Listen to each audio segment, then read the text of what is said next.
Hi friends, இப்போ நம்ம என்ன பார்க்க போகிறோம் அப்படின்னா, அவுல் வச்சு ஒரு அவுல் லட்டு எப்படி பண்ணுறதுன்னு பார்க்கலாம் வாங்க. இதுக்கு 1 கப் அவுல், 1/2 கப் நாட்டு சக்கரை, துருவின தேங்காய், முந்திரி, ஏலக்காய் எல்லாம் எடுத்துக்கலாம். இப்போ பார்த்தீங்கன்னா, ஒரு தவா நல்லா ஹீட் ஆன உடனே நம்ம நெய் சேர்த்து நம்ம எடுத்து வச்சுருந்த முந்திரியை போட்டு நல்லா வறுத்து எடுத்துக்க போகிறோம். இந்த மாதிரி நல்லா வறுத்து எடுத்துக்கோங்க. அது கலர் சேஞ்ச் ஆன உடனே, லைட்டாக கலர் சேஞ்ச் ஆன உடனே நம்ம எடுத்து ஒரு பிளேட்டுக்கு அதை மாற்றிக்க போகிறோம். இப்போ நம்ம முந்திரி வறுத்த இதே தவாவில் நம்ம 1 கப் அவுல் எடுத்து வச்சுருந்தோம் இல்லையா, அதையும் போட்டு நம்ம வறுத்து எடுத்துக்க போகிறோம். தேவைன்னா நெய்யும் எடுத்து ஊற்றிக்கலாம். இப்போ நல்லா அவுலை வறுத்து எடுத்துக்கிறோம். அது கலர் சேஞ்ச் ஆகிற அளவுக்கு நம்ம அதை வறுத்து எடுத்துக்க போகிறோம். ஏன்னா அதை மிக்சியில் போட்டு நம்ம அரைக்கணும், அதனால தான். இப்போ பார்த்தீங்க அப்படின்னா அது ஒரு பிளேட்டுக்கு மாறியாச்சு. அதை ஆற விட்டுறலாம். இப்போ நம்ம துருவி வச்சுருந்த தேங்காயை அதே தவாவில் போட்டு லைட்டாக வறுத்தெடுக்க போகிறோம். இப்போ பார்த்தீங்க அப்படின்னா அதையும் ஒரு பிளேட்டுக்கு நம்ம அதை மாற்றியாச்சு. இப்போ நம்ம 1/2 கப் நாட்டு சக்கரை எடுத்திருக்கோம்.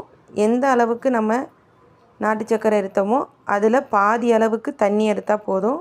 ரொம்ப தண்ணி ஊற்றினீங்க அப்படின்னா அந்த லட்டு வந்து பிடிக்கிறதுக்கு சரியாக வராது.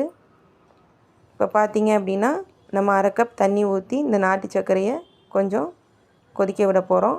இப்போ அவுலை மிக்சியில் போட்டு நல்லா அரைச்சி எடுத்துக்கிட்டாச்சு.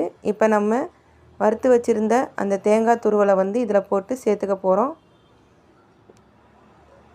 இந்த பாகு காய்ச்சினதில் அந்த தேங்காயையும் போட்டு கொஞ்சோண்டு ஏலக்காயும் போட்டு நம்ம இந்த மாதிரி கிண்டி விட்டுற போகிறோம். இப்போ பார்த்தீங்க அப்படின்னா நல்லா கொதித்து வந்துருச்சு. இப்போ நீங்கள் ஒரு ஏலக்காயும் சேர்த்துக்கோங்க.